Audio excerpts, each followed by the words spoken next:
Baruch Hashem, we're to resume our learning of the teachings of Rebbe Nachman, Schusi Gineleinu. And what I want to do this year, what I'd like to do this year for the entire year, Bez Hashem, is to learn the stories of Rebbe Nachman. To learn a few of the stories. I mean, each one we could talk about for many years, and obviously there's not time for that.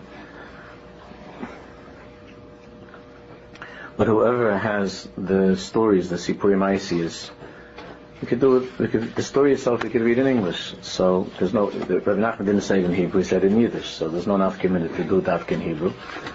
The story we could read in English. The Torahs that we have in Likutei Moharan.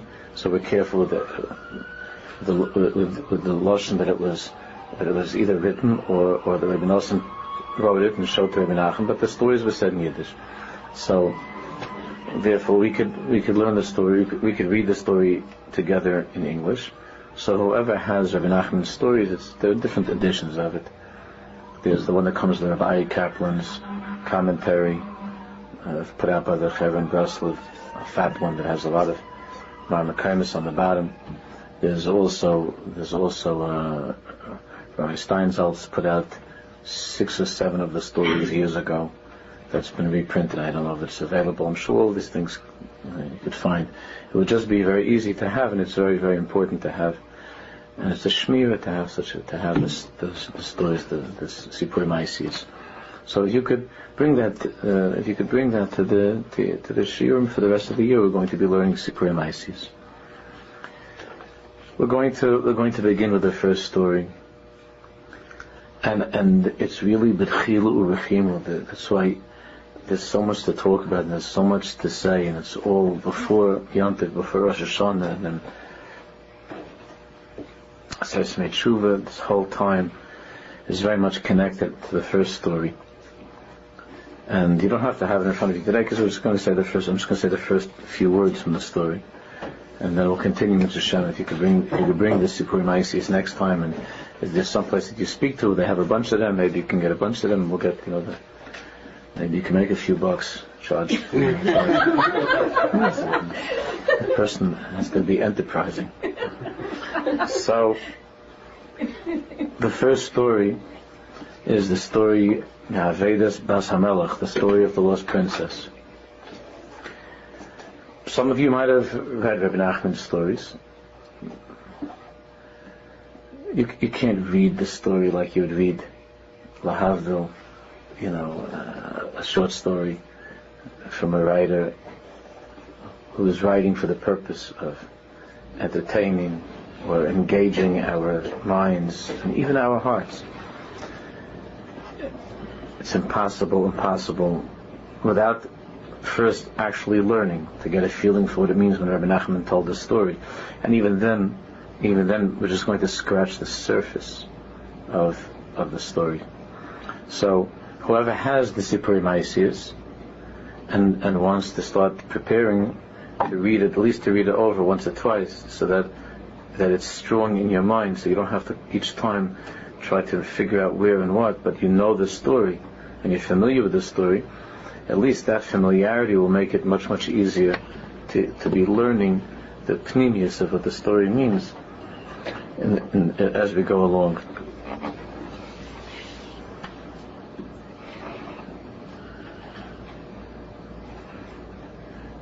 Like many of the things in his life, and we spoke last year about the trip to Eretz Yisrael, we spoke a lot about how Rebbe Nachman's travels, his journeys, were very, very, very strange, erratic, according to what we saw, unpredictable, where he went, at what time of his life he went, how long he stayed, why did he pick up and leave.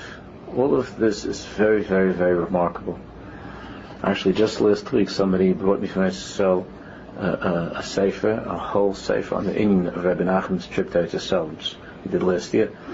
But I'm interested to see. I'll find time for that somewhere. But just on that inyan, the journeys of Rebbe Nachman, here in particular, Rebbe Nachman was unbelievably weak. He wasn't well. And the trip was one that demanded tremendous mesirus nefesh for him just to go and just to move. And Rebbe Nachman said that whoever understands what this trip meant and means would kiss each and every footstep that he took in order to make this journey. Because he said that with each and every step that he took, as kol ha'olam, he said he was done as kol ha'olam l'kavschus. With each and every step that he took, he somehow lifted the world out of guilt and brought the world into schus, into innocence. So he said with each step that he took, with mesirus nefesh, he was lifting up the world from a kafa chayva to kafa schus. And nobody knows exactly what he was going for, or where they know, but what happened when he came back from this particular trip. I'm not going into the pratim right now of the names of the villages and towns. It's not important, and if you'll see in any of the ones that have the spermices. But when he came back from this trip, he began with the words bederach, neveg, on the way, bederach, siparti maisa. On my way, I told a story. Bederach siparti maisa. On the way, I told the story. And he said, in the way that it's written in the Lashon HaKodesh again, the Yiddish, Shkol mi shahaya shayma hayalay tshuva. I told a story on the way, and whoever heard this story, until the end of time, till Mashiach comes, whoever will hear this story will have a hira tshuva. His heart will turn to do tshuva. We'll see what a hira tshuva means a little, not tonight, we'll talk more about it. It means a hira tshuva. But whoever b'derech siparti ma'aseh, I told this story over, and whoever hears this story, shekol mi shahaya shayma hayil hira tshuva. Whoever heard this had a hira tshuva, and whoever will hear it at any time can have a big hisayrus to have a hira tshuva.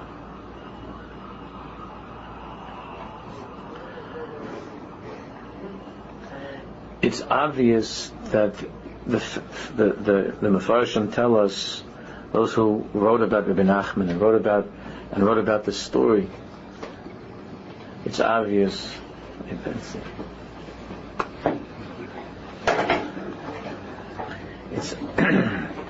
It's obvious that the yisurim, the suffering and the pain that Rebbe Nachman seemed to have purposely entered into to go on this trip, it was so painful, was itself part of the story.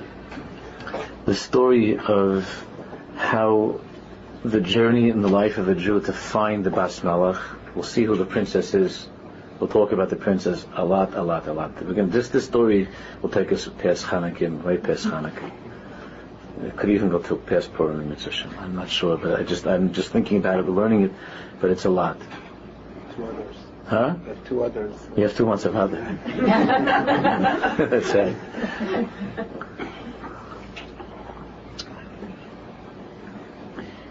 Rebbe Nachman, by undertaking the journey with such mesirus nefesh and such pain, was teaching us what it means to look for the Bas Malach, to look for the princess. If a Jew wants to look for the princess, you can't find her overnight.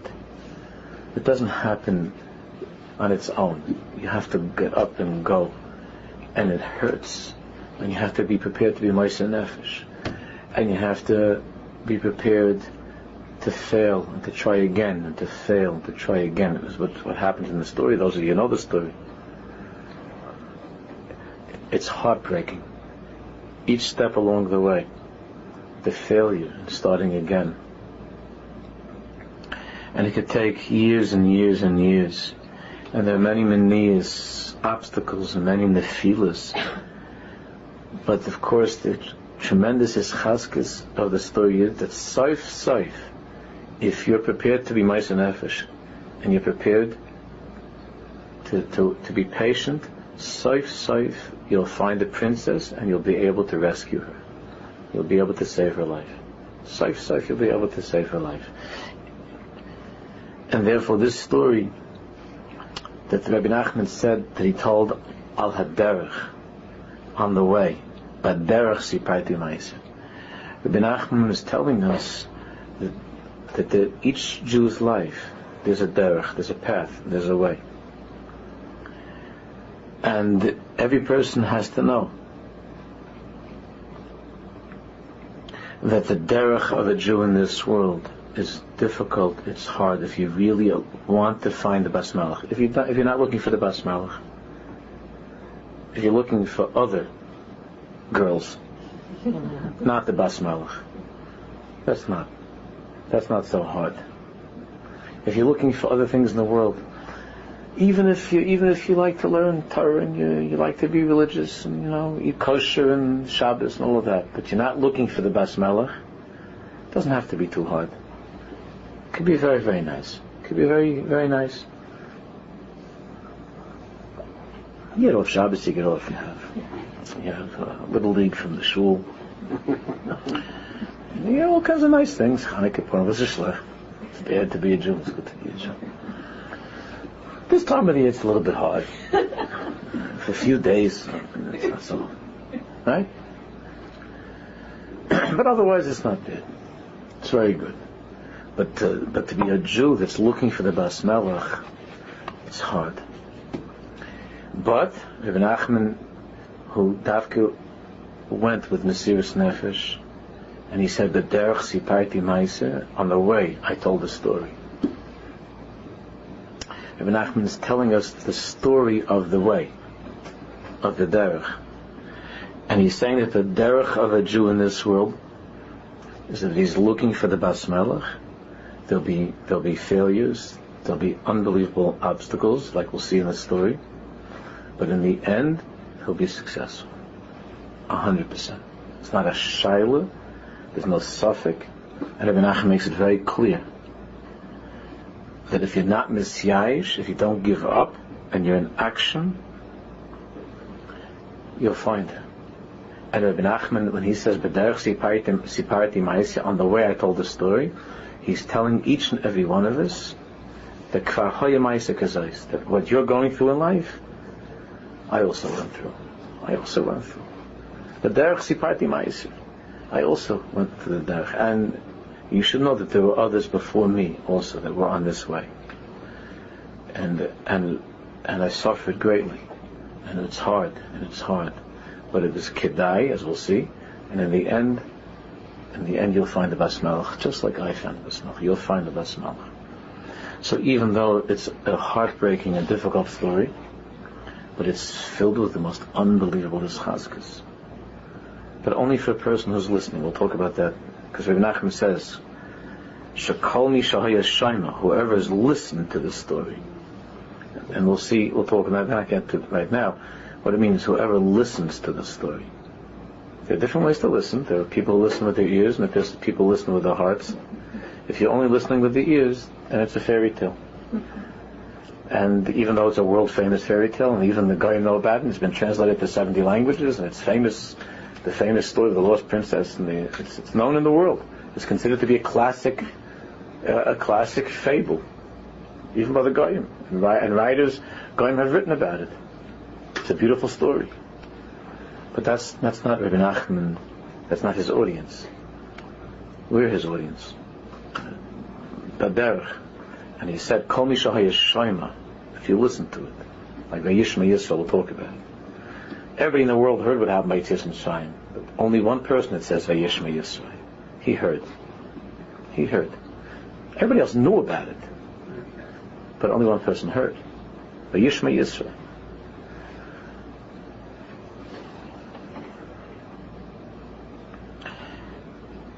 What Rebbe Nachman is telling us by this story of the derech is that the derech of a Jew and the difficulties of a Jew really begins or began before he was born.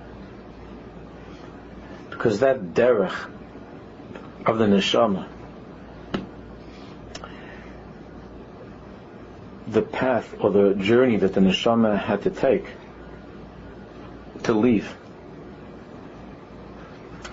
that place and that the neshama was in, and to undertake such a journey, to be sent into this world where the neshama has to go from the highest place of Atzilus, from that state of closeness to Hashem and clarity and everything that's beautiful and clear, and to descend into the body. Shay was talking a little bit about Friday night by the Shalom Zocher, to leave the world where everything is clear and obvious, and to come into this world, the Olam Hasiyah, which is the Ilana Desfeika, the tree of doubt. Which Friday night I was talking about that Torah that we learned from Rebbe Nachman from Adzin, where the Zohar Kodesh says in Pasha Shlach, where the Zohar says that there's a scream that's heard from one end of the universe to the other. And that's the scream of a woman in labor. There are 3 screams that I heard, we spoke about, but the ikka that I was talking about Friday night was the scream of the woman in labor. And that's the scream of, on one level, the simple pshat of that is that why do I have to go through such suffering? Because a long time ago there was a lady by the name of Chava, and because of her I have to have such sorrows. So that's a scream, that the feeling of injustice. It's not fair. Why do I have to go through this pain because of somebody else's sin? That's the simple explanation for the Zohar says that screaming from one end of the world to the other. There's a scream of a woman in labor. But Rav Gershon Henoch explained that the scream is much, much deeper than that. The scream is the sound of the neshama as it descends. The woman's scream is just voicing the scream of the neshama. Where the neshama is screaming in fear and in pain. That the neshama, which in its place where it comes from, knows Hashem. And the neshama is being sent into a place that's filled with sveikis, that's filled with doubts. It's not clear. And the neshama is worried, the neshama is frightened of whether or not she'll succeed, or whether or not she'll be able to ever get back to HaKadosh Baruch Hu in such a way as it once was. And that's why the Gemara says, Noach lo adam shelo nefer. It's easier not to have been born. Not that it's better, but it's easier. Noach lo adam. That's what the Rebbe Nachman explains there. It's easier not to have been born. Because it's scary to be in the world. The neshama is worried when it comes into this physical world, and it has to drag around this world according to what Ashgacha Pratis, according to what Hashem Yisborach said, that this particular neshama has to have this derech in the world. And Kadosh Baruch Hu sends each of the neshamas with the exact address where that neshama has to go, to which parents, to which house, in which country, at which time, who are going to be the friends, who are going to be the teachers, what different things is this neshama going to be up against in life, and who is he going to meet, or who is she going to encounter, and all of the tiltulim, all of the schlepping of life throughout his life, and all the nesiyas from one place to the other, all of that is written in, so that neshama can come to its tikkun of what it has to do in this world. And therefore, al haderech, already beginning from before the baby's even born, and then once the child is born,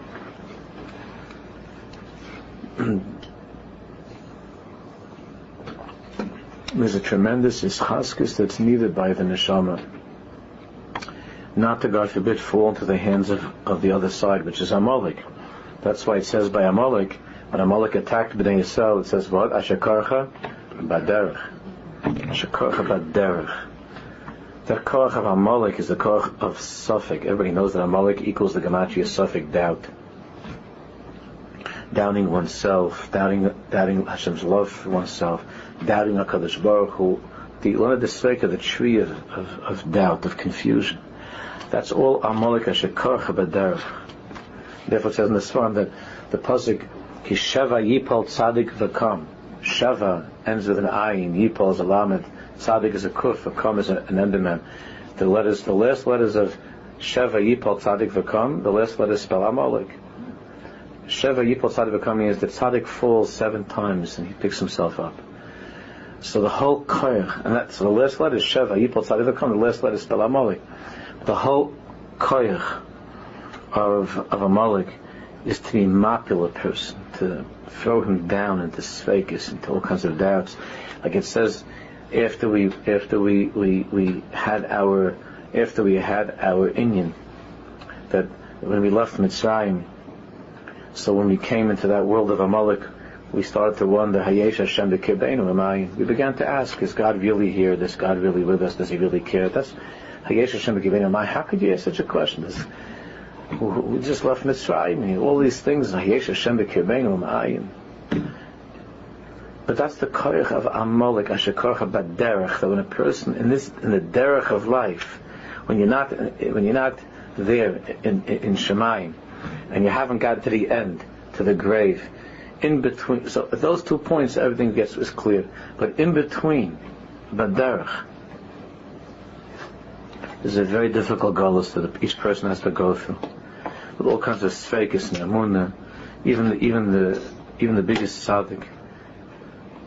And no matter where a Jew is in this world, and even if you're living in the same house for 20, 30, 40, 50 years, you still feel that uncertain, and you're not sure this is your place, because you're baderech. The fact that you have the same house for 30, 40, 50 years doesn't mean that you've gotten anywhere, because the end of a person's galus has nothing to do with where you live. By the way, whether you live here or you live in Yerushalayim, you think in Yerushalayim, people have no problems in Yerushalayim.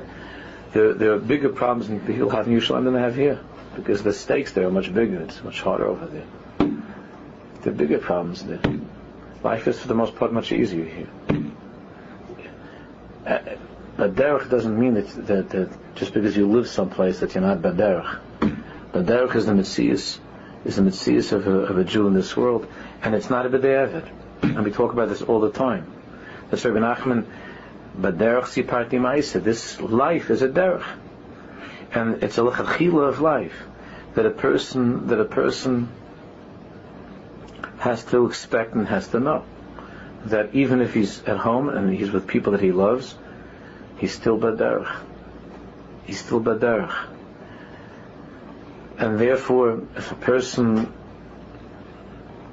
realizes that Rebbe Nachman is telling us here that even the biggest tzaddik is baderech, because the tzaddik is telling us to have his chaskas, because when the tzaddik goes on the derech, every one of the tzaddikim, especially the tzaddik Yisod Olam, when the tzaddik goes through his inyan and his derech, he carves out a place for all those who cling to him, and all those who learn his Torahs and follow his instructions.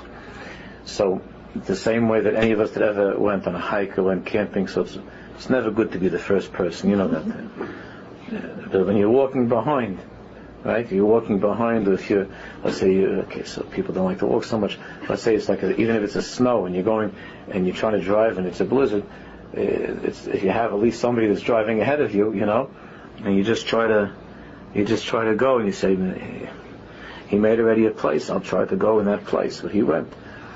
When the tzaddik is baderech, then everybody can run and can hold on to the tzaddik and try to go. That's why Rebbe Nachman said that every one of my footsteps, if you knew what I was doing, then everyone would kiss each of the steps that I took when I was baderech, siparti ma'isa. Then everybody would kiss the steps that I took, because when the tzaddik goes on the derech, he makes the derech easier and smoother for those who follow him, for those who go after him. He doesn't eliminate the trip. He doesn't take away all the difficulties and all the suffering, but the tzaddik makes it a lot easier. It's like when you have the snow, just a moshe, when you have the snow and it goes through, so then the person who goes after it already can go. It's not easy, but you can already go, as opposed to the first one who faces the big accumulation of snow, like a mountain. Once he goes through, then it's hard that you could follow. So too the tzaddik, baderech, ki sheva yipol tzaddik v'kam. The tzaddik is familiar with the derech. We'll talk a lot about this. And the tzaddik doesn't stop. He doesn't stop. Sheva yipol tzaddik v'kam. As many times as Amalek knocks him down, the tzaddik lifts himself up. And this is connected to the Torah that we were zeicha to learn last year. 2 years ago. The sixth Torah. There, some of you might remember, Rebbe Nachman was teaching about the derech. That Rebbe Nachman explained there that the word derech equals the gematria of the word baki twice. Just reminding you, those who have been learning here, remember this, that derech equals the word baki twice. And that is the same gematria as the two names of Hashem, Yud Kei Vav Kei, and Elokim. Obviously with a Hey, Elohim. That the Shem Havaya Baruch Hu and the Shem Elokim, the 26 and the 86 together equals the word derech, which is 2 times the word baki. In the Kisvei Hari, this is the Rosh Tevis of Yichud, Kedusha, and Bracha. Yud, Kuf, Beis, Baki. Yichud, the unity of God, Kedusha, holiness, and Bracha, and blessing. Which we're not going to go into right now, Hashem later on, much later. But twice Baki, those of you remember, Baki means to be proficient, to be an expert. Like somebody who's Baki in Shas. He knows his way. He knows all the pathways. He knows how to go. That's what it means, a Bekiyas. And you might remember that the reason that the word derech, path, is twice Baki is because Rebbe Nachman says that in order for a person to cross over this world, in order to successfully take the journey of life, and to go through this world, to cross the derech of this world, a yid has to have, Rebbe Nachman says, Bekiyas Gedoyla. You remember? He has to have great expertise. Bekiyas Gedoyla. And what's the Bekiyas Gedoyla? So Rebbe Nachman says to be Baki b'halacha. You have to be an expert in halacha.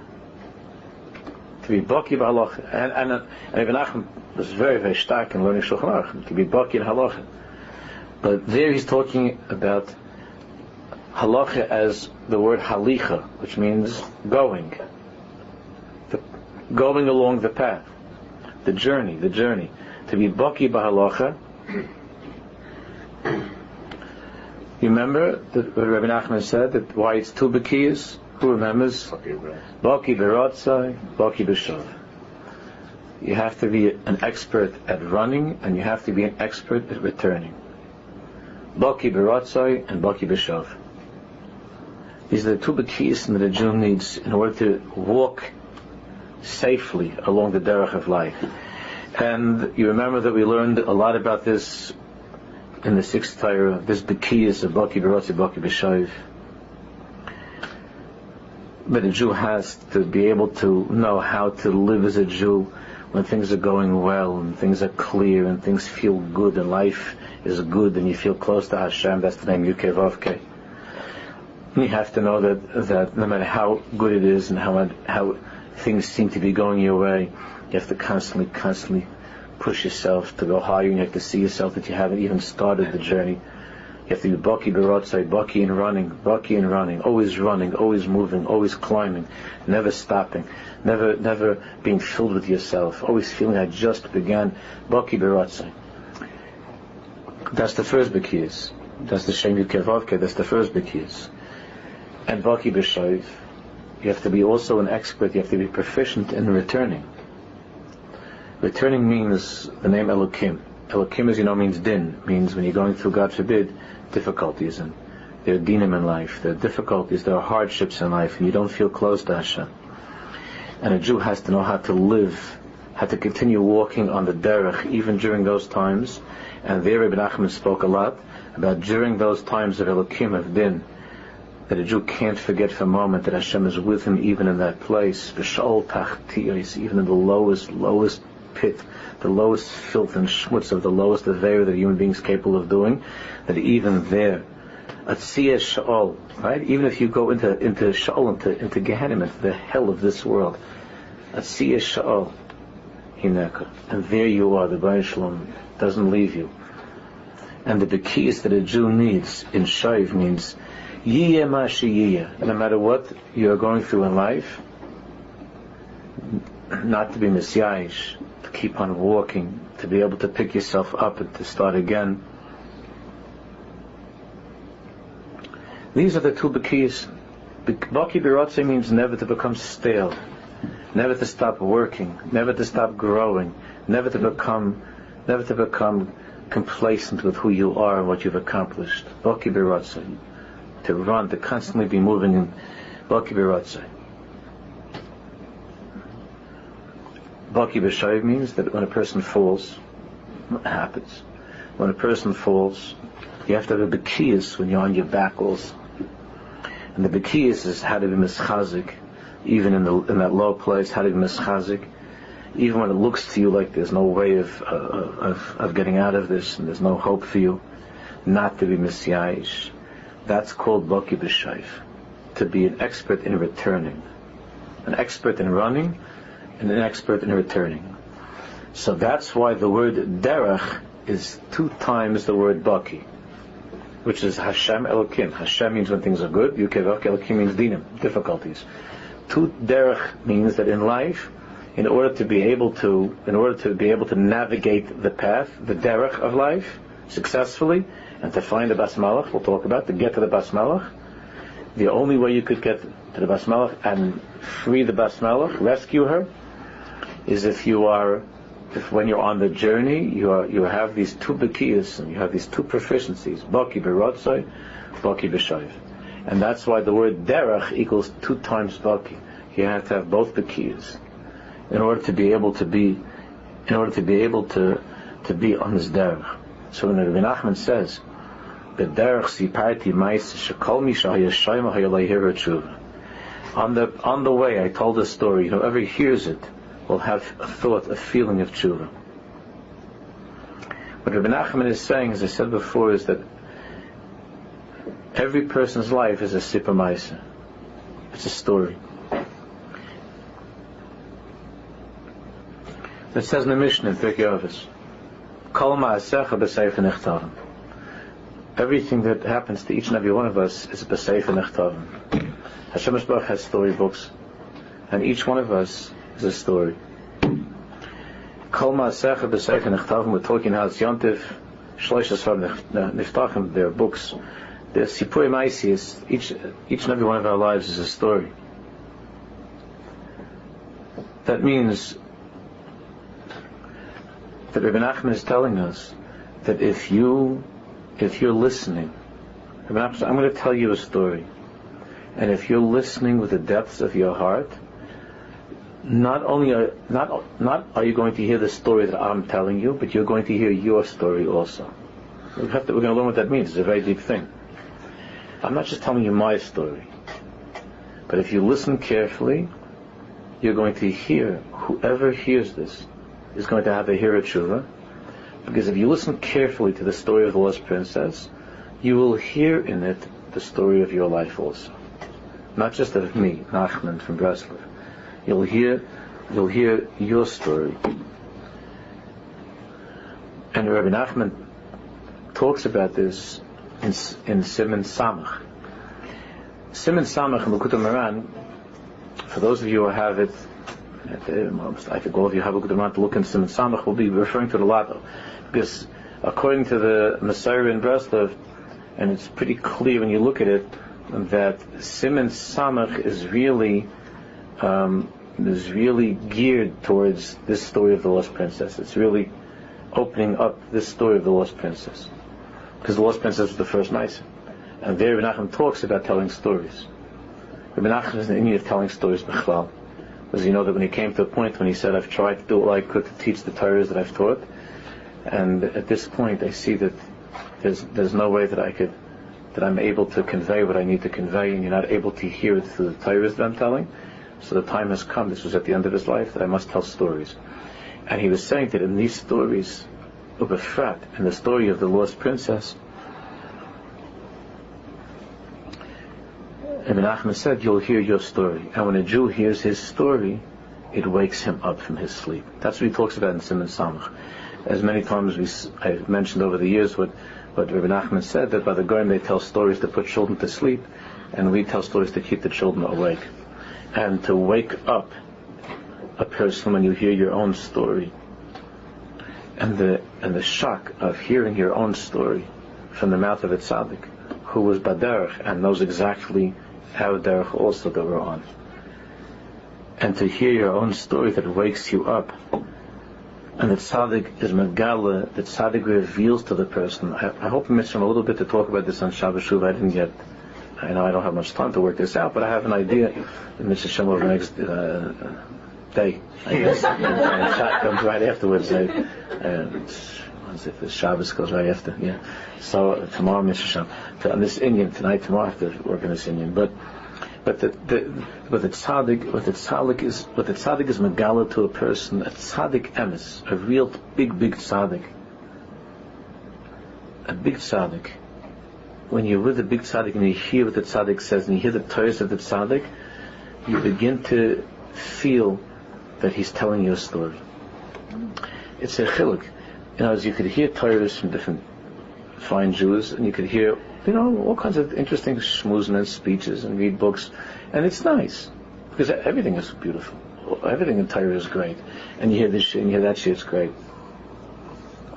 But there's a Torah that comes from a tzaddik, where the person listens to this Torah of the tzaddik, and the person begins to wake up, and he begins to hear in the words of the tzaddik that Hashem Yisbarach is telling my story, that I'm written somewhere in Shemayim. Like I have a tick, like in Eretz they have like my portfolio. They have I got my name over there somewhere, and because he's telling this story. This story is me.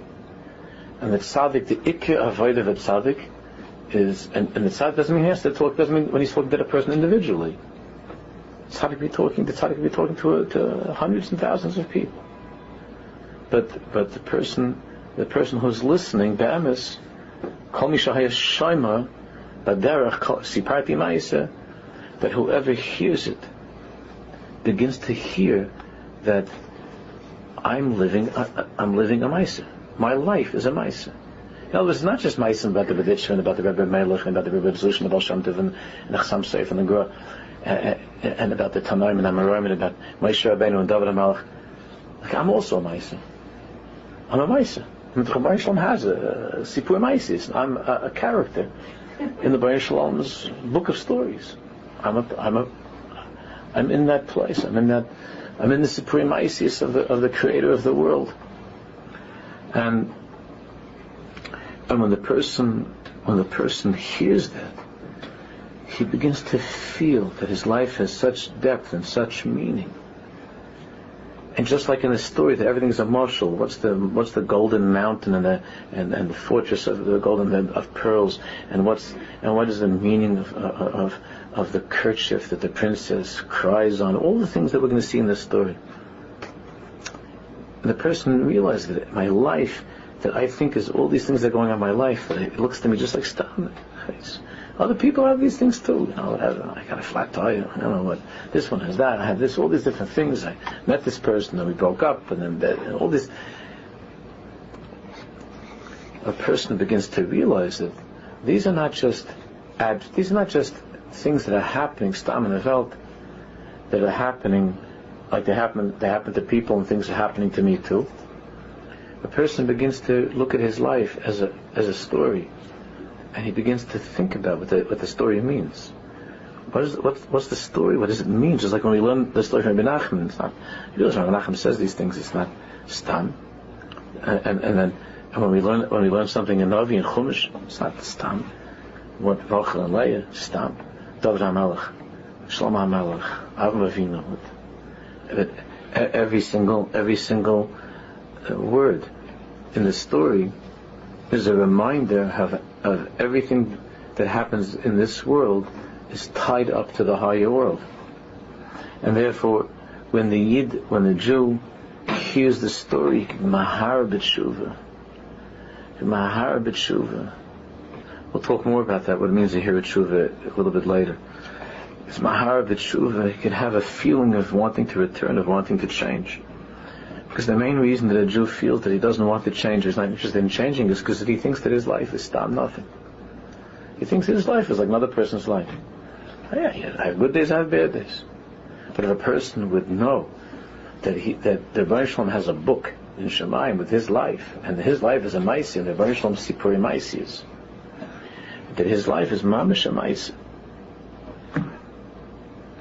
And a person will know that everything that is over love, everything that passes over him in this life, Baderach, everything that he goes through in this life, in this world, every single thing is written in a book in Shemayim. It is written in your sefer, and it's part of your story. It's all part of the plot of your life, the whole story. And every single place and person and thing is to bring you to the Bas Melech. Every single thing is to bring you to the Bas Melech. To go and how to get to the Bas Melech. And all the aliyahs and all the yeridas that a person goes through, everything the Rebbe Nachman has in your story. When a person knows that, it wakes him up. That's where everybody can hear a story. Everybody hears stories. You can get somebody in yeshiva.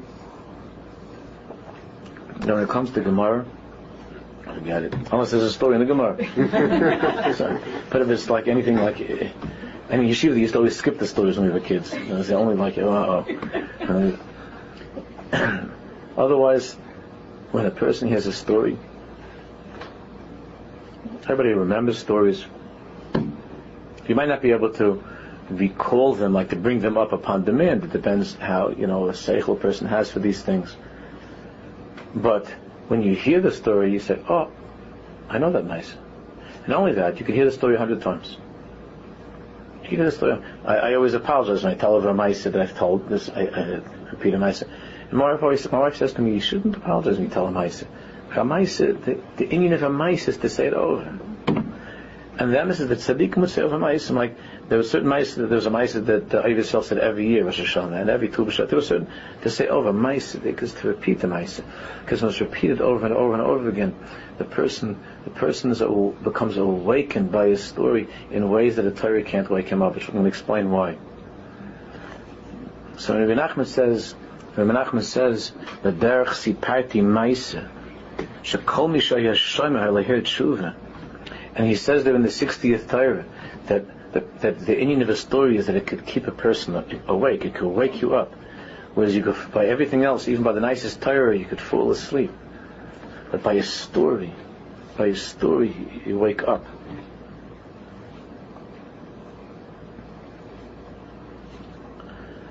Because the person hears his story in that story, which I'm going to talk much more about, just starting. What does that mean to hear your story in the story that the Tzadik tells? That's why it's not the same thing. It's not the same thing when a Tzadik tells over a Maisa and somebody else. That's why it's so important to try to get to the bottom of the story and where it comes from, and the emphasis on the Maisa that we have from Tzadikim as opposed to things that people tell stories. But all stories are good. But when a Tzadik tells a story, especially if he says to begin with, that I told the story Baderach, and Kol Misha Yashomer Leher Tshuva. That means that everybody could wake up. And why does it have such a koyach? And how do you hear your story in the story of the Tzadik? So we have a Torah from the Baal Shem HaKadosh. It's found in Keser Shem Tov, which is one of the earliest collections of the teachings of the Baal Shem Tov. Baal Shem Tov, as you know, did not write any sefer. We have Torahs in the Baal Shem Tov because of his Talmidim that they held on to Torahs that he said, and stories and Mishalim that he didn't write. So it's in Keser Shem Tov. Now it's going to sound familiar to you because his great-grandson, Rebbe Nachman, told a story with the same basic theme. This isn't a story, it's just a mashal. But Rebbe Nachman said over a mashal that you all know, that resembles this very much, just the way that Rebbe Nachman was malbish, it was with more details and more colorful. And he had a reason for each of those details, obviously, in Kabbalah, what each of the details means. But it'll sound familiar to you right away. I'll read you the mashal as it's written in the Kesef Shem Tov. It's just 2-3 sentences. Mashal Amalek sheshalach es b'nai yichida l'mechakim. A lot of our stories begin that way. It's a mashal of a king who sent his only son far away. He sent him far away so that he should be able to mature and to grow up and to learn what it means to be in this world, which you can't when you're with mommy and daddy. He sent him away so that when he would come back, he would have more nachas and more tonic, more pleasure, more nachas. Uberavois hayomim nishkach mi ben hamelach kol tanig hamelach. The days passed and the years passed, and the son forgot completely the whole point of this trip, that it was to give tonic, to give pleasure and joy and nachas to his father, the king. He forgot.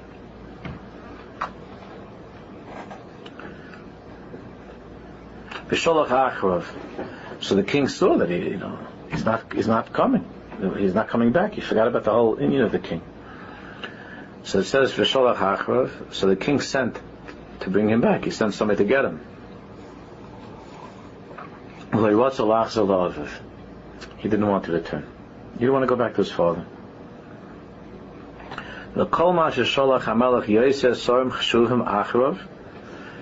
So the more choshev ministers and big knackers in the government, the more that the king sent, he sent all kinds of choshev, big people.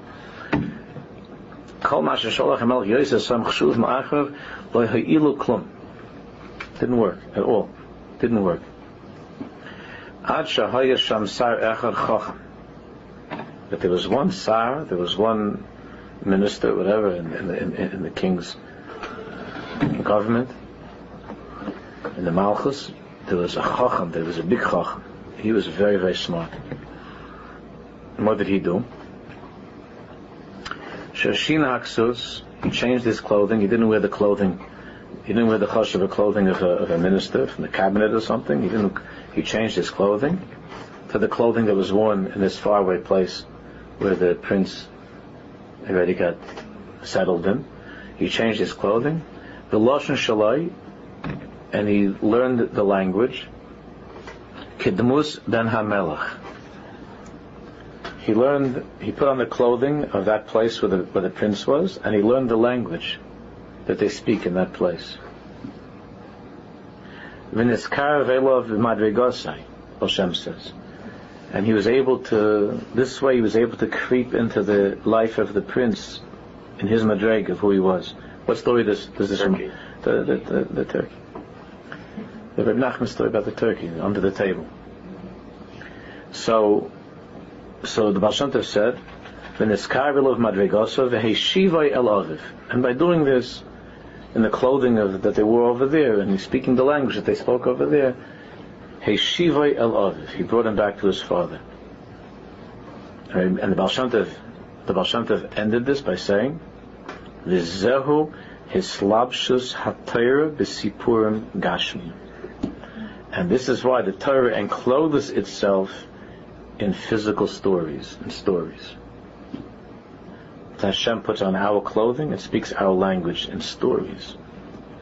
With Torah, it's Hashem's book's language. Even as a dibur Torah Lashon B'nai Adam, that we should be able to hear something. But when does the king mamish mislabesh and connect to the Ben Melech, to bring the Ben Melech, to successfully bring the Ben Melech back to the father? Only in such a way. When he goes and puts on the clothing and he speaks that language. And it's the same thing nowadays also with any Rebbe who could be successful, any teacher, any parent. You could send all the most choshev shlichim to try to bring your kid back to you. I was at a simcha someplace yesterday, and somebody came after me there that I know for a long time, and had a very, very, very hard relationship with his son, and his son doesn't have a shaykhis to him for 33 years. And he says to me, Rebbe, you have to bring my son back to me, which I've tried over the years. And I told him that I can't do that. You have to do that. You have to do that. He says, I don't know how. I said, okay, we could try to talk about it, but you have to do that yourself. You can't send shlichim anymore to try to bring your son back to you. You have to bring him back yourself. And what does it mean for you to bring him back? I didn't tell this to him. I said, we'll talk after the other. But what does it mean to bring him? What does it mean to bring your son back? You have to learn his language. You have to be mislabish in his clothing. It doesn't mean mamash you have to put on. But you have to learn. You have to understand and to enter into his life. Not to still insist that he comes to your life. It's enough sending shluchim and messengers and people to go and to bring him back. You yourself have to be a chacham, to be mislabish, and to learn the lashon of your child. This, what the Moshe HaKadosh said, the Ben Melech, of course, in the story, the prince, in the story is each and every one of us. Each and every one of us that it was sent by Hashem Yisborach far away from the palace. But derech, and we're on this derech, far away. We picked up a lot of strange things along the way, and we've forgotten about the king. We don't even remember that we forgot. Sometimes a person knows that he forgot something. That's also madrega, to know that you forgot something. It's there somehow, but you just know that you forgot. But when it's haster, aster, as Hashem HaKadosh said, that even that Hashem is hidden, that's also hidden. So you don't even think that there's something that's hidden. Maybe a person knows, ooh, there's something big, it's hidden. But a person doesn't even think like that. He thinks, stop, there's nothing. So a person doesn't even know that he forgot something. It's Rahman. Sometimes you see an older person. You see an older person that they're starting to lose their memory. And it's a very sad thing. But at the beginning, they're frustrated because at the beginning, the person knows. It says, "Oh, I told you that already, didn't I?" Or the person says, "I can't remember that," and they feel frustrated. They don't remember, and it's terrible. But they still remember that they don't remember, and it hurts. And when it's really, really bad, they just say the same thing over and over and over, one time after the other time, and you just sit there and you listen. They don't say, "Did I say this?" They don't say, "Did I tell this to you already?" I remember my wife's grandfather. Just the same thing. We should just take turns. Just the same thing. In the beginning, he was always nervous. Maybe I told this to you, even if he didn't, which usually he did. But even if he didn't, he was always nervous because he didn't know anymore. But he knew that he didn't know. Mm-hmm. But then when it's already bad, then it's just chafal. That's our matzif on the derech. To forget the king, not even to remember that we forgot. Not even to remember that we forgot. We have to go weiter, and Hashem will talk about the king a lot over the next few days. The king is a big star now. Amalek is, the stock goes up very much. To stay up and go higher, there's Amalek. We should be good b'nei malachim.